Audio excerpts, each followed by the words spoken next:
Good evening, and welcome to this week's episode of Let's Talk About. In some time past, we discussed some decisions to make before getting married, some decisions to make in marriage, I beg your pardon. Today, we'll discuss infidelity in marriages. For some of us, we have been victims, we have experienced it. For some others, we hope we do not experience it. Today, we discuss the causes, solutions, and how to handle a situation like this in general. After all, to be forewarned is to be forearmed. My name is Sedinam Togo Lamadeko, and I'll be your host for today. With me, I have our very own Minister in Charge, Reverend Dr. Martin Eduobing. Papa, you're welcome. Thank you very much. We are very happy to have you. So we start the discussion, and we'll start on a very basic level. Papa, what would you describe infidelity as in the true sense of the word? Thank you very much. Infidelity primarily is being unfaithful in a relationship, especially in marriage, sexually. It's interesting that infidelity, we find the word infidel. Infidel is one who does not have any religious belief. And infidelity does not have much to do with it. But I think the point that comes out clearly is the fact that one does not keep faith to the person he or she has committed himself or herself to. Right. Papa, you mentioned sexual unfaithfulness. Does it mean if there's no sexual activity going on there, it cannot be classified as infidelity? In the true sense of the word, there must be some level of sexual involvement. Okay. To make it. The reason why now, when you talk about sex, people would say, oh, I just fondled. Okay. But I think that those are things that lead to penetration. Okay. And therefore, all those would, to me, be classified as making one become unfaithful to the spouse. Okay, so they can be classified as sexual activities. Yes. Right. Now, Papa, going straight into the discussion, how do you deal with an unrepentant cheating partner? So you have a husband or a wife. They have had one extramarital affair. You've forgiven them. They've had another. You've forgiven them. And you see that it is beginning to become a trend. How do you handle that? To handle, one must know the cause. Okay. Because there is no smoke without fire. Mm-hmm. There are times when infidelity sets in, all because one spouse is depriving the other partner of his or her conjugal rights. And when that happens, then the other partner, if he's sexually active and very active, will want to find solution, and therefore will go out to find somebody who will satisfy him or her. It becomes interesting that when the sexual drive becomes so heavy, people don't mind the body. They just want to find anything at all they can enter into. Mm. And therefore, the cause must be known. Okay. If the man or the woman gets all her conjugal rights or his conjugal rights fulfilled, and he still goes out, I think that person is a greedy person. Okay. And so we should not look at finding solution to infidelity only in the context of the sexual acts. There is more to it. Okay. The person is being greedy or selfish. And to me, that should be handled first and foremost. Okay. Papa, I want us to handle that so we don't forget it in the course of the conversation. So if your husband or your wife is not performing their conjugal duties, what do you do? How do you handle that? Do you go report them to their parents or to your pastor? What do you do? Whenever I get involved in counseling, there is a passage I like. Okay. It's 1 Peter chapter 7. Okay. And I want to read that just to set the tone for us to understand. 1 Corinthians 7, from verse 1 through to verse 7. Now concerning the matters about which you wrote, it is well for a man not to touch a woman. But because of cases of sexual immorality, each man should have his own wife, and each woman her own husband. The husband should give to his wife her conjugal rights, and likewise the wife to her husband. For the wife does not have authority over her own body, but the husband does. Likewise, the husband does not have authority over his own body, but the wife does. Do not deprive one another, except perhaps by agreement for a set time, to devote yourselves to prayer, and then come together again, so that Satan may not tempt you because of your lack of self-control. This I say by way of concession, not of command. I wish that all were as I myself am, but each has a particular gift from God, one having one kind and another a different kind. Now what Paul is teaching is that the decision to be married means that one will have to forego his own rights to some extent when it comes to sex. Right. The man's body is the woman's, and the woman's body is the man's. So if you commit yourself to marry, and you go into the marriage, and the man has in himself a sexual drive, or the woman has in herself a sexual drive, and makes the effort to come forward to be satisfied, and one deprives the other, biblically that person has gone off. Okay. Has not really obeyed scripture. Okay. So I would say that when one gets into marriage, one equally has accepted that responsibility as part of the package. Okay. So once you're Christian, you're obliged. Not only Christian. Okay. Even when you are not a Christian and you decide to get married, it is important for you to know the reason for which you've entered into the marriage. Okay. And to know that for as long as you are there to share your lives, your property, your everything, one should not deprive the other of that which will give pleasure. Because again, sex is not only for procreation, but it's also for pleasure. Right. Right. Now, Papa, from your experience, from the number of years you've lived, from the stories you've heard, what are some of the prominent causes of infidelity in marriages? Share some of them with us. Right, thank you. One of it is reigniting love with the ex. Some people come into marriage still carrying dreams of their ex, boyfriend or girlfriend. And we are not saying that when you get married, you should cut all contacts with friends. But you have to stay and distance oneself. And sometimes, what causes this? You go and meet your ex. You've already had some relationship, you've had love, you've really shared your love with that person. And then you start talking, and the person begins to ask you some questions. And then you say, oh, I miss you.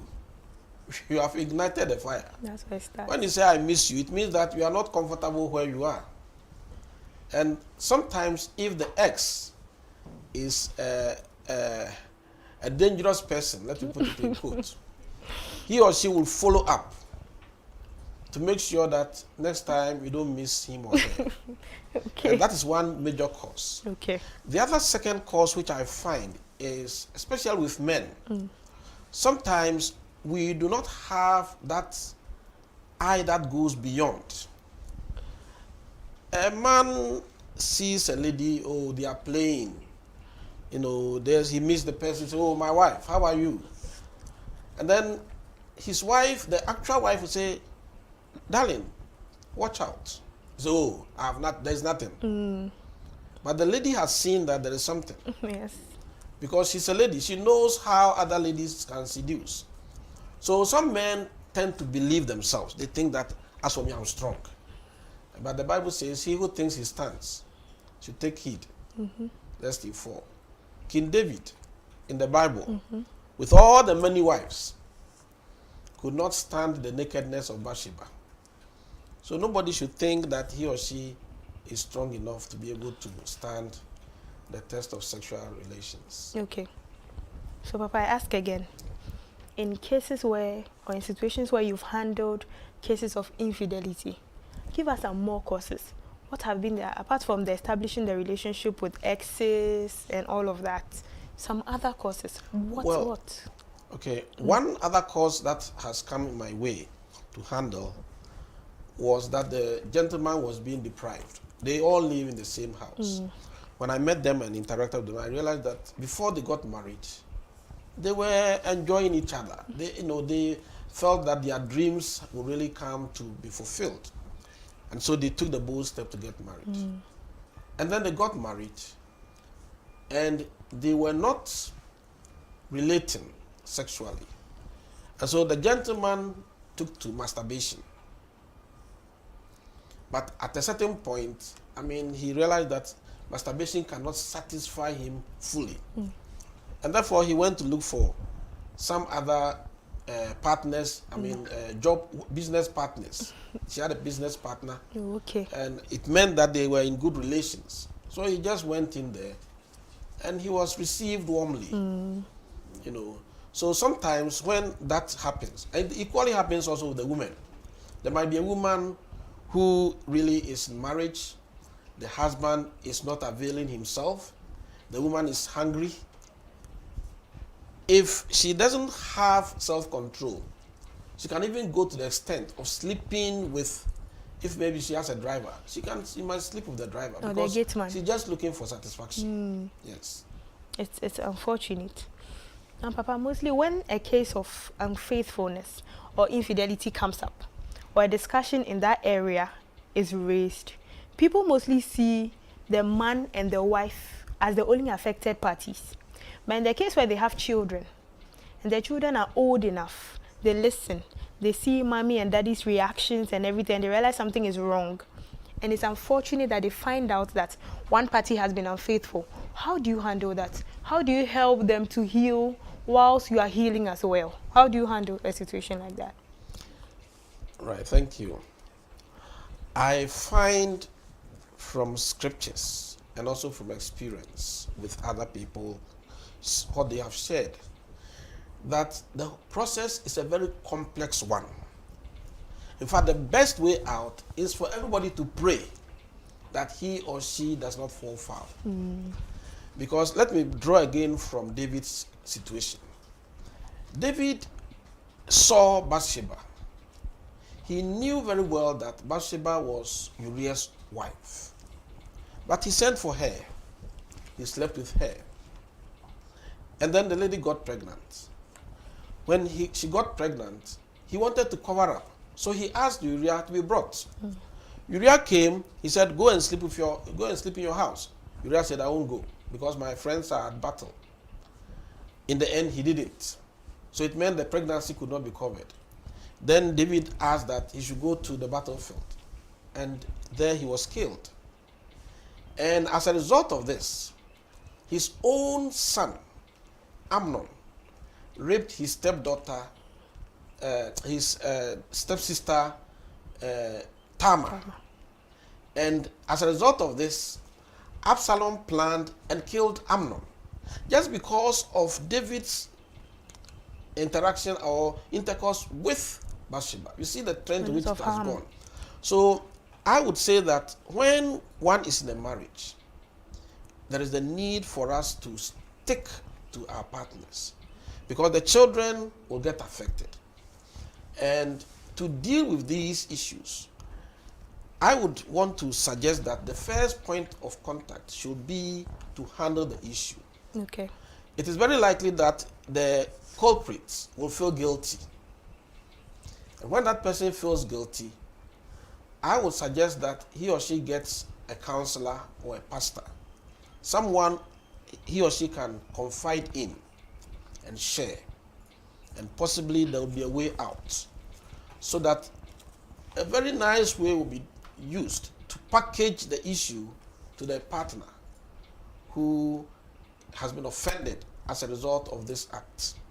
And where there are children, there should both first when the couples are settled and the woman or the man has forgiven the culprit, and there is forgiveness, the healing process must also bring in the children. Sometimes people hide it. And then when they die, you see children coming from all corners to say, that's my daddy. Okay. And that can be really unpleasant. Okay. So I think that while the man is alive, he should help the healing process. Help the children to know that this might have happened. He acknowledges his guilt. He acknowledges that what he has done has really marred the family's reputation, and therefore he wants to make amends. I think that children would really know that daddy must be forgiven or mommy must be forgiven. Most times the men who really, when we talk about infidelity, for a long time it was the men. Papa, that's not fair. Now a few women also are trying to doing that. They cheat because they want to revenge. I don't think it's a very good step. Okay. Yeah. So, Papa, I have a question. Unfortunately, most people find out or discover the unfaithfulness of their partners through third parties. So, Kojo Mami will tell you that when you go to work every time, Arabe's mother has been coming to your house, or something like that. When you find out that your husband or your wife has been unfaithful, what is the first appropriate thing you should do? Should you boil hot water? Do you boil water, and go and look for the two of them? What should you do? Very first thing, as the teacher and the counselor. It doesn't take two wrongs to make one right. Okay. Sometimes, out of anger, when we act, we might leave some indelible marks that will be difficult to erase. My advice would be that when someone gets the information, he or she can find a good way to ask the spouse. If he says yes, then it solved the issue. If he says no, and yet those things have really happened, then that is where lack of trust sets in. And immediately lack of trust sets into a marriage, it is going to weaken the foundation. So that's why I said that the best way to deal with infidelity is not to allow it to come in at all. Okay. As much as is humanly possible, because the consequences can be really severe. And when you asked about this issue of how do you handle it, I sometimes think that the third party who brought the information, it's also sometimes good to be careful about that third party. Okay. For all you know, that third party is also an interested party. And therefore wants to use this opportunity to find their way in there. Find her way in, or his way in. And if you follow, you might go only to hurt yourself. Okay. So, Papa, the other party, I'm calling the person the other party because ideally you are married to one person. Yeah. So the woman your husband cheats with, or the man your wife cheats with, how do you handle that person? What do you do to the person? Do you look for him or her and tell her that those kind of things? What do you do? Do you forgive them? Do you ignore them? What do you do? If you find them, tell them to go and sin no more. Yeah, because if you follow the story, you might go to that person, attack that person, or do something that will really destroy your own reputation. So my advice will be that as much as is humanly possible, know that you also could be a culprit. So deal with that person in a way that will help him or her to accept what he has done and be able to move on. Maybe I'm thinking too much, but maybe that act of infidelity has not been just once. Yes. And you feel, or after your research and everything, you found out that the other party is the one pushing for, your partner to be unfaithful to you. So you just tell them to go and sin no more, like in that nice way, and that's it. What if they keep coming? They don't go away. They are lurking around somewhere. What do you do? who is entertaining them. Your partner is? Exactly. Okay. So the problem is not with them. Okay. The problem is at home. Okay. If your partner stays faithful and does not give room for the people to come closer, I'm sure all the efforts they make along the line, they will realize that it will be futile.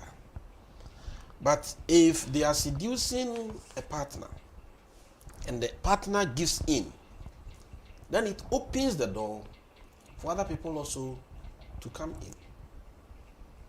And let me just use this case also. Sometimes it happens inside. A maid, a house help, you know, a nanny could be the source. And most times it will be because of some of the utterances that the man or the woman makes in the marriage. So it will not be somebody coming from outside the home. It will be somebody, if you nipa, inside. Okay. And what I would suggest is that the couple must always be a check on each other. If you are a wife and you find that your husband seems to be looking the second time at the nanny or the house help, you should find a good way to take away some of the things that the house help has been doing. Okay.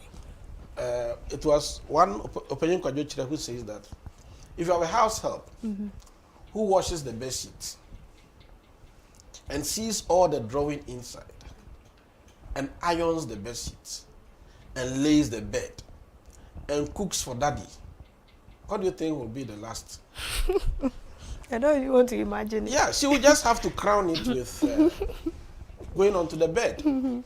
So as a wife, you need to realize that one of the things my wife doesn't allow to be done is for a house help to serve me. No. Even if she did the cooking, she would serve me. And normally she will not even allow her to cook. If she's cooking, she will not cook to the end. Because of these things, if the lady cooks and the food is really delicious, the man might be tempted to begin to compare his wife's cooking with the maid's. Right. So sometimes we have to make sure that we don't allow those things that can serve as a bait to come in. We are all, human beings. We are fallible. We can easily fall into temptation. And therefore, those things that will cause us to yield to temptation should be taken away from our out of the way. presence. Papa, I'd like to draw us back a bit. Now we are learning these things. For some people, it may have been too late. Their husbands have already cheated or their wives have cheated. During premarital counseling, are some of these things touched on? Or you relax for it to happen and then you teach us what to do? Because I feel that we should know, we should prepare beforehand. Yeah. Well, in premarital counseling, most times there are times when the counselor will meet individuals. Those going to be married. He'll meet the man separately and meet the woman separately and interact with them. If there are some of these things, they don't normally really need to come into the fore. Unless the man might have shared with the lady that this or that might have happened. Then, if one of them raises it, it becomes an issue for discussion. Okay. The counselor should not be the one who would disclose those details. And I think that sometimes that is why post-marital counseling also is important. Because people's experience before marriage sometimes leads to infidelity. There is a lady who went into a relationship. The guy was really good, all kinds of styles. And then she gets married to a man, only one method. Her mind is likely to be going, Back and if to you're not that. careful, she will say, oh, let me teach you. Then the man will say, where did you learn it? Then it begins to create trouble in the marriage. And sometimes people also go in with that mindset because of their experience. When they are even sleeping with their own partner, they carry memories Of another. So even though she's there with her husband, her mind is in some other relationship she was involved in. And those are things that can easily cause, when she realizes that she's not being satisfied fully, she would go out there. So my advice to those who plan to get married is, as much as is humanly possible, try and stay intact. Because if you don't stay intact, once again, drawing from Upanyo Kojochire, he says that if you're a lady and you are visited by an Omahene, a chief, a paramount chief, when the linguist comes, you don't give him much respect because you have been dealing with paramount chiefs. So if you are used to paramount chiefs and you get married and your husband is a linguist, I hope you understand what I'm saying. Then you realize that you don't give him the due respect because of what you have experienced before. The same happens to the men. Sometimes some men are comparing some experiences they've had. And those things don't help marriage. There needs to be a renewing of the mind when we decide to get married. All the old things we should put away and move on afresh. We all carry in ourselves some luggages, but some of those luggages must be put away. Papa, now, one of the core principles of marriage should be truth, or is truth. Now, for instance, I've cheated on my husband. He has not found out. But the guilt will not let me be, will not let me sleep at night. I can't look at his face and all of that. Would you advise that I tell him? Maybe there will never be a possibility of him finding out. Maybe I'm in Ghana, I go to Spain, I do my own thing there. I come back here. My husband has no intention of going to Spain to find out of anything that happened there. Would you advise that I come clean, I confess to the sin, or you would advise that I just keep my skeletons in my cupboard? It depends on how your partner reacts normally at home when matters arise. I would suggest that where the guilt feeling comes, a counselor or a pastor should be brought in. You share with him so that he or she will help in the packaging. Sometimes the fact is there, but the way it is presented is what could cause real anger and sometimes end up with fighting or something. So if one feels guilty, there is room for the person to call on a respected third party and inform him or her, so that he or she will find a way to break the news to the partner. If he thinks that it will not be necessary, he might just find a way to say, you need to show signs of repentance. So Papa, you are saying that I should tell my partner whether they've caught me or not? No, if you are feeling guilty and feel insecure before your partner, tell your pastor or tell a counselor, so that they will be able to help disclose that information. But if you want to tell your partner, it should be based on the fact that you are sure that if you disclose it, they can handle it. He will be able to handle it. It's not easy to. I mean, yeah, it's not easy. I can't foresee somebody handling it, so it's okay. Yes. So that's where immediately you disclose it, then you must be ready for the consequence. And sometimes some people can have anger that can be very explosive. That's why it is good to build and then tell somebody else who you can trust and who your husband also trusts. So that that person will come in and help resolve that matter. Papa, quickly. My husband may trust someone, or a person's wife may trust someone, but some people do not like third-party involvement in their marriages, even in their relationships. If I have a partner like that, how do I, tell someone else to? Papa, before that, we would love to hear your comments, would love to address your questions and any suggestions you may have You can drop them on our social media handles on Facebook, Trinity United Church, or on YouTube, or you can send them via WhatsApp on 0501 579 996. 0501 579 996. You are part of the conversation too, so please send your comments, suggestions, and questions. Thank you. Papa, back to my question. My husband does not like third parties. How do I go and tell my pastor to be like, I'm washing our dirty linen in public? So if I have a partner who doesn't like third party involvement in our issues, how do I handle that one? Right. I would suggest that first talk to God. Okay. If we confess to God and we are convinced that God has forgiven us, then we must be ready for the consequences. And then tell our partner. In the environment in which we tell him or her is important. You don't just, he's coming from work, and then you meet him and say, do you know what happened to me today at work? That will not be helpful. So the environment, a conducive environment must be created. Okay. And that should be used, the kind of words that are even used to communicate is important. If the two of them think they can handle it, that's okay. Okay, they can talk about it. Yes, and that might, I think that might be due to a long time of relationship where you are sure my husband or my wife will be able to handle this matter. Okay. Whatever happens, things cannot be hidden. You know, one thing I find in the Bible and also in life is that when David slept with Bathsheba, who saw it? Nobody. You know, maybe the messengers who went to bring her. But the prophet Nathan was the one who came to confront him. So sometimes you might do the thing in Spain or somewhere, you think that nobody saw it. It will show up one day. Okay. Yes. Papa will be back. We'll take a quick break. We'll be right back. Please don't go anywhere.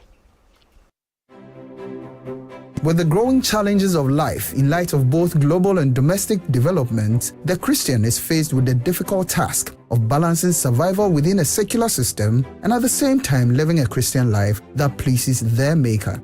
It is for this reason that we need to have frank conversations on the many issues of life through the Christian lens. So, we bring to you Let's Talk About. On Let's Talk About, we talk about health, career, dating, marriage, family, divorce, politics, finance, and all the issues of life that the Christian is confronted with on a daily basis. Join us this and every Wednesday on the YouTube and Facebook pages of Trinity United Church Legon, and let's talk about life as Christians.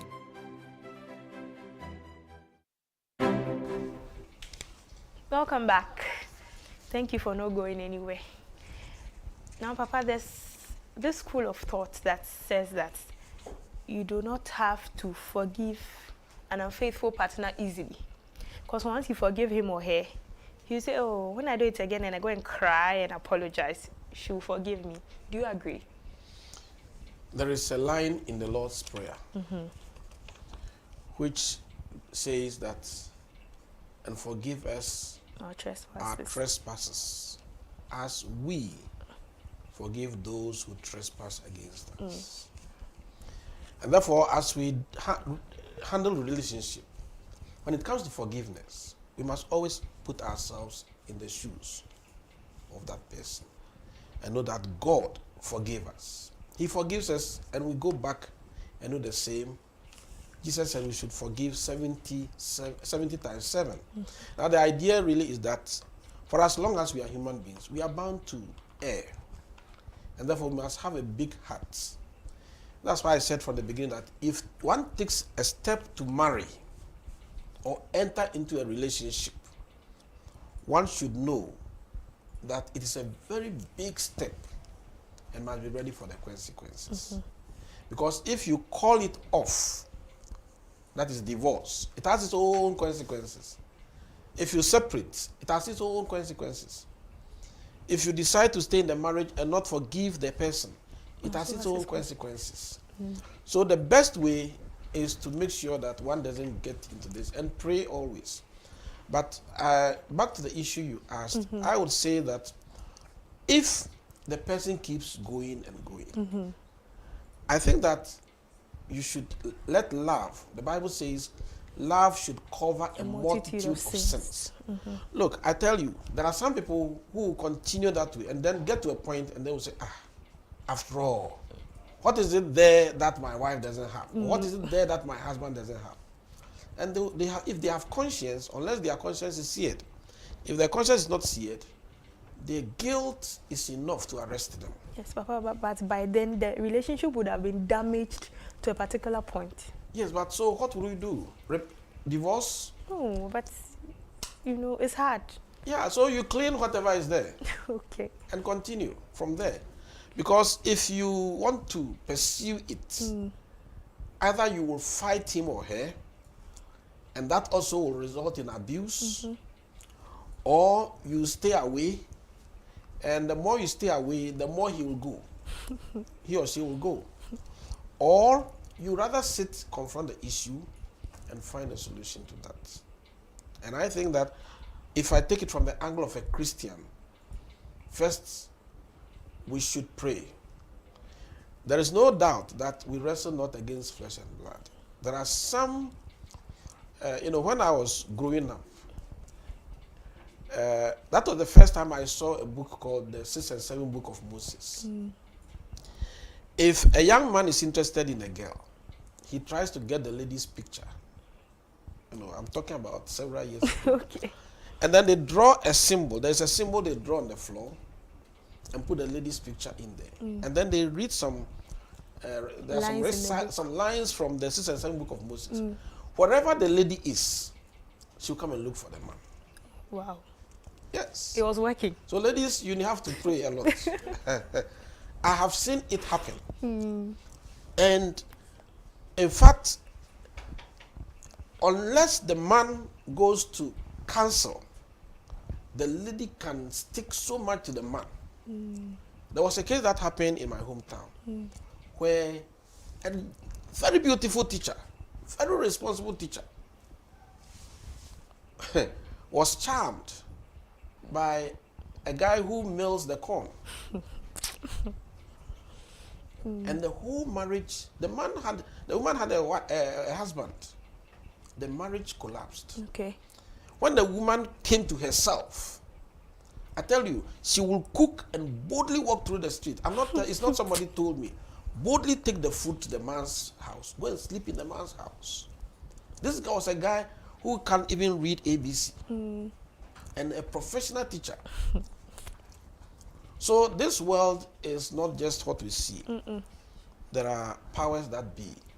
And so sometimes it could be that your husband is being seduced spiritually. And you as a lady or wife must pray and build hedges around him, or vice versa, because there are forces that work against us. I watched once this thing, and there was this pastor who thought he was so bold enough, and a church member seduced him to come home. He went to collect the tithe. When he got there was more than the tithe. When he finished, he said, Osofo, this is all I need from you. Can you imagine what is going to happen to this pastor and his ministry? I was just going to ask, what did Osofo do?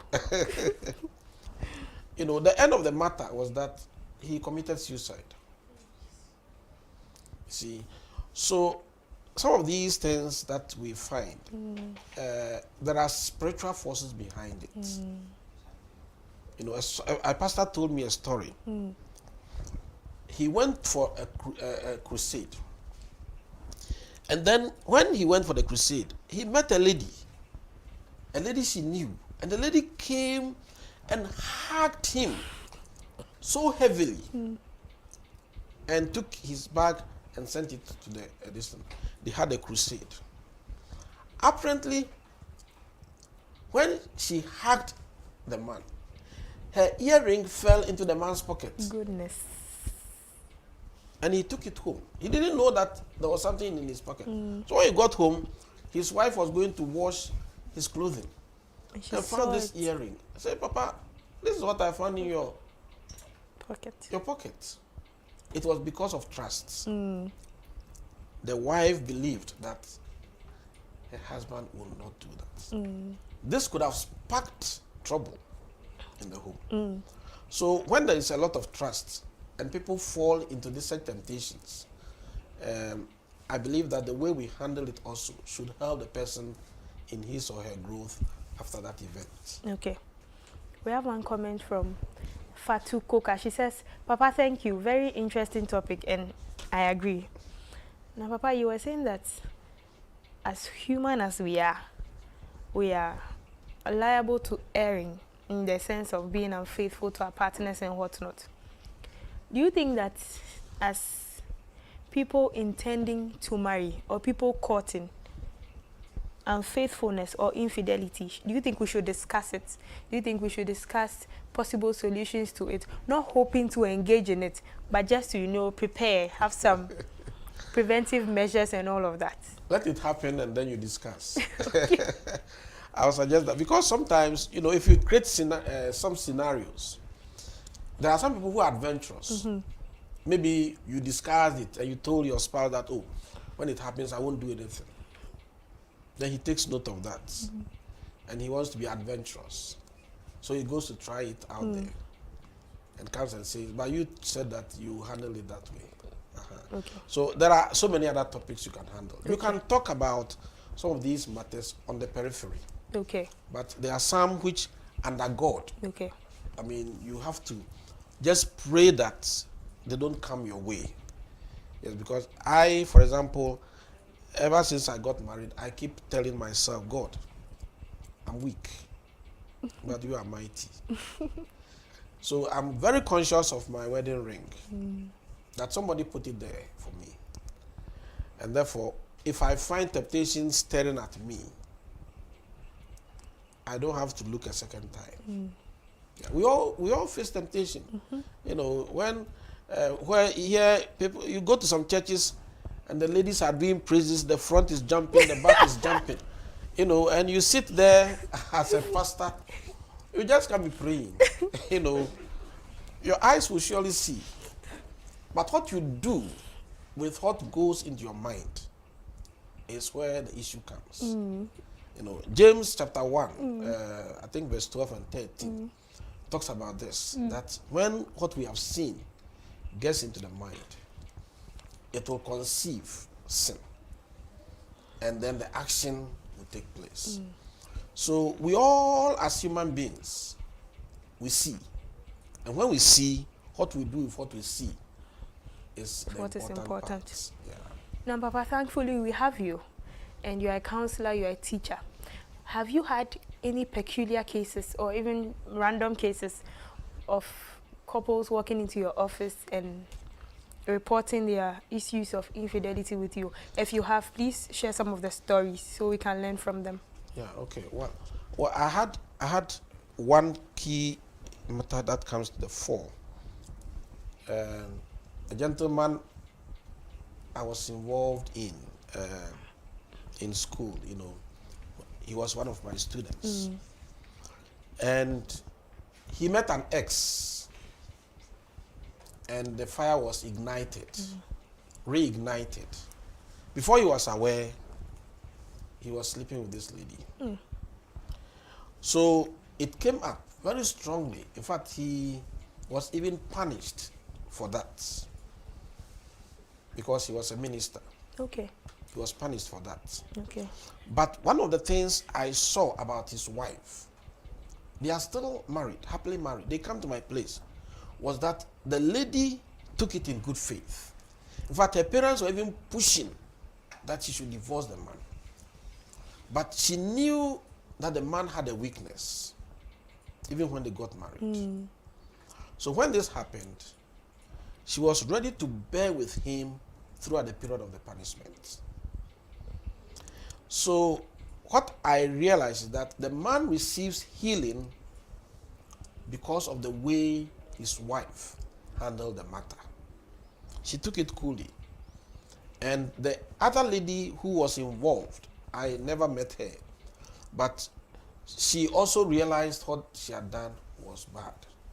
And as a result of that, stayed away from this couple. So I would say that the healing process or handling these matters is not only about the culprit. It also matters for those who are around that person. When people begin to point fingers and say, "Oh, this is the man," then you make him feel sometimes either more guilty, or he will bounce back. Okay. And do worse things. Okay. And in the end, the society will not be helped. Okay. Yeah. But don't you think that judgment also helps people in coming back to their feet? Okay, people are talking about me, so I should do better. Don't you think it helps? Yes, but you see, are you talking about him to make it a punitive measure, or you are gossiping? Oh yeah, in a sense, chastising him so he doesn't do it anymore. Yeah, but it is not your responsibility to chastise him. Okay. Because you are not the culprit. Okay. You are not the victim. The victim, yes. Society sometimes, obviously, we get these stories. Sometimes I see all these type of celebrities and all these things going on there. And for me, there is a sign of immaturity. Yeah, it's a sign of immaturity. Because if King David, with his many wives, fell, who am I? True. To think that I can stand the test of time. So it calls for a lot of prayer. It calls for our eyes to be continually opened. And one of the things I have done to myself is I always consciously tell myself that all the things that I'm seeing about the ladies, my wife also has some at home. Yeah. So if I need it, let me go home. Okay. If I go, that one is for free. Okay.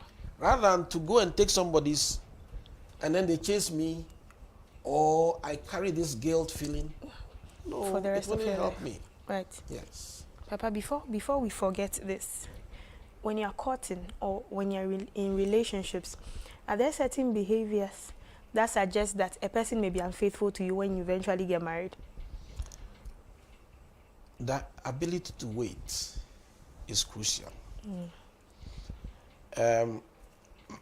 I would advise that when people are courting, they should handle with care their senses. You see, because you are not married, it might happen that along the line, you both call it a quit. So be careful about your senses. Some of the things that you will say that can easily arouse, because we are all human beings. We have things within us that can stir matters. So while you are courting, just make sure that you draw the lines yourselves and say, we will not go this far. We just want to stay within. There are some who go very far. They realize that they have gone too far. They acknowledge, confess, and they get into marriage and they move on. But when you begin to see a gentleman who doesn't stay at one place, and it's always, you see that, he's your friend. You know you are going out with the person. You go the next time, you are told that, oh, this guy also, this lady is also saying that, oh, he's going out with me. You know, and you don't see it just as, they are, it's not just dating. I mean, they are going deeper than just dating. I think that when we get to that point, we should be careful with our spouse, with our partner. Our partners, okay. We need to know a little more about him or her before we take that bold step of presenting the person to the family and say we want to marry the person. Okay. Papa, we have a question from Kojo Esiedu. He says, how about pressure from the family? For example, there's a challenge with childbearing, and the parents of the man encourages the man to engage in extramarital affairs to maybe bear children. Yes. I'm sure that's what he meant. Yes. How do you handle that? Who is in the marriage? My husband and I. Exactly so. So if the two of you got married and you realize that either the man or the woman has a challenge. In fact, the previous discussions we've had on the difficulty of having children, personally, has made me realize the need for us to pray a lot for women. Because a woman might be walking nicely, she might not even be aware that she has some of these challenges. And you marry her, it is not her fault. only for her to realize that she's not able to have children. Right. Children are a blessing from God. So if there are pressures from parents, you must tell yourself that you are the one who said the vows. It's not your parents who said the vows. And your vows said that you'll be faithful to her. So there's no need for you to pass, the corner and go and get yourself, because when you get yourself involved in extramarital affair, you have weakened the marriage. Secondly, the question is, what do you do with the child's mother? You have also deprived her of her marriage. Mm-hmm. You cannot, because you are married under ordinance, you cannot bring her to join the marriage because that would be polygamous. So you create problems for yourself. And therefore, we should not yield to family pressure. Sometimes, and I think our sisters who shared during the time made us know how God can move. Even at a time when they least expected, when the doctors have done all they could, the Lord blessed them. And they testify that they have had children, not just a child, but children. Okay. So if it delays, we should wait. In God's own time, God is the one who gives gifts. There's a statement that Eve made in Genesis chapter 4, verse 1. The first conception. She said, with the help of the Lord, I have produced a child.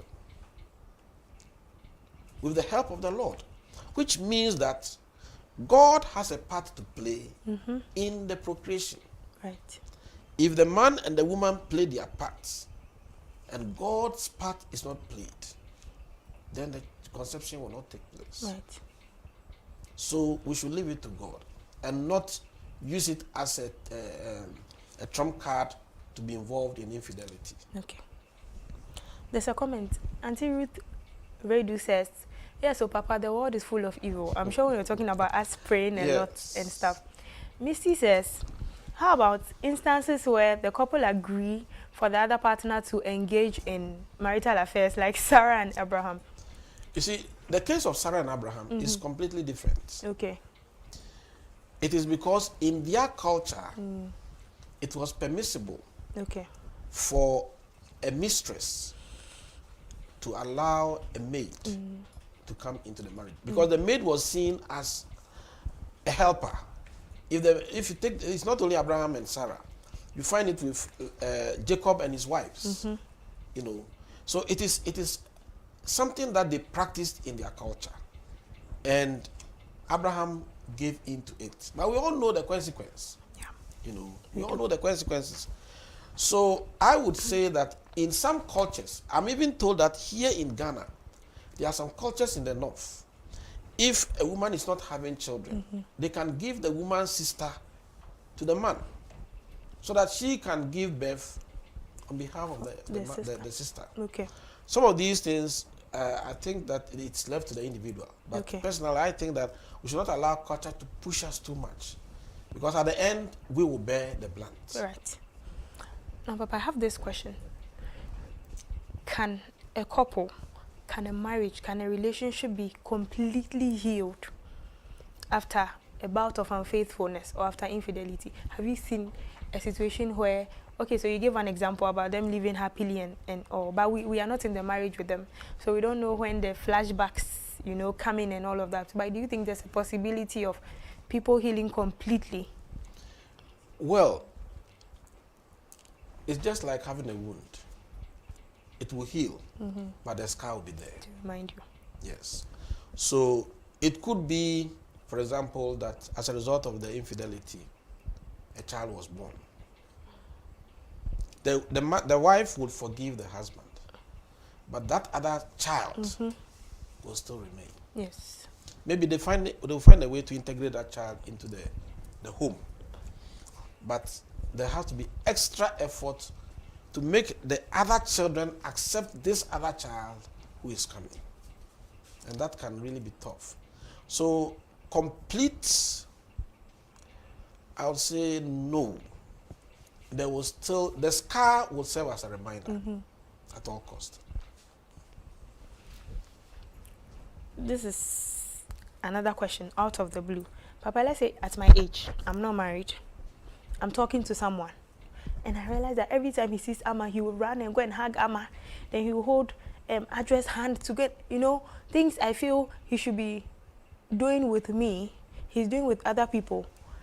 Not to say he cannot hug his friends or hold their hands or stuff. But when someone is being extremely flirty, you know it, you notice it. In a situation like that, do you break your relationship? Do you talk to them? Because the possibility of him doing it once you are married is there. And then from there, it may generate into something else. So before you even get married, how do you handle situations like that? Well, that is a red flag. Mm-hmm.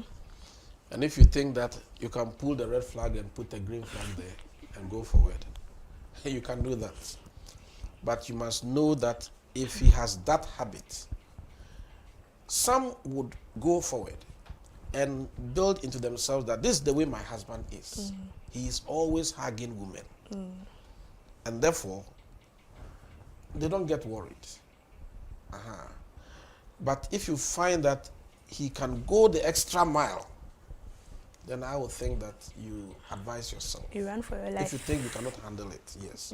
Otherwise, you go into the marriage and he'll keep hurting you. Okay. Yes. Papa, final words, please. Right. Thank you very much. We've been talking about infidelity. And as I indicated, it's unfaithfulness in marriage. Marriage is between a man and a woman in terms of the way we see it as Christians, and other religions also see it.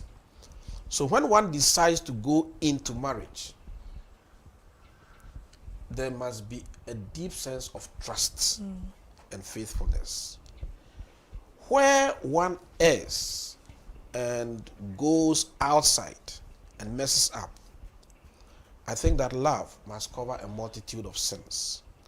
But it should be so handled such that it will not leave marks that will continually haunt the relationship.